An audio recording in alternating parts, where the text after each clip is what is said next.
These are our corn cribs we put together, the IBC tote. That is just dog wire. We did not use no hardware cloth because of the simple fact, two reasons.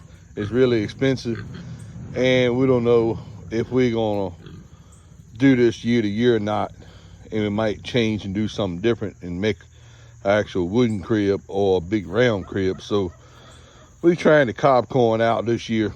Right, I brought that yellow corn. I paid $250 for that yellow corn. Now I'm gonna do the video on corn cribs before I grind half of. I'm gonna grind about a half of one of those in each batch that I grind. So that is the red corn I got from JT West and the very bottom. These just 2x4 framing that I made and just screwed some metal on it. Nothing fancy. They're 4 foot by like I think this outside board is 50 inches. It's 50 by like 46 with a 48-inch piece of metal on it. Just some scrap stuff had laying around here left over. But that's the bigger tote there, the taller one. That's how, and I'm gonna insert the pictures in here. That is a tote, and we loaded the tote in the back of the truck, and then we put a loaded corn all the way around. He was loading it with a skid steer out of the gravity feed trailer. So that's a lot of corn for $250.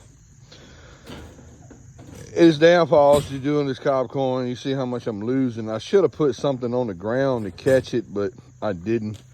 I'm gonna lay the tarp over. I'm gonna shovel it out the top into the grinder until I get it down enough to lay it over. Then I'm just gonna winch it over and just rake it in there.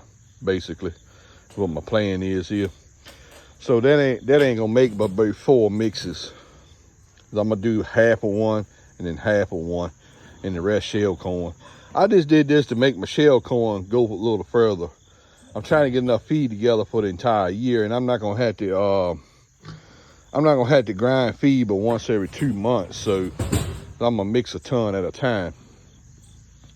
But anyway, I want to show you these totes. That's just dog wire we had laid around the house here with this zip tied to it, to an IBC tote we took the tank out of. That's all it is. But if you had a corn picker, you can let it fall right in that off the conveyor. Anyway, thanks for watching. This is a homemade corn cribs we put together. This is not my idea. I saw someone else's video on YouTube with this, and I don't know what the name are.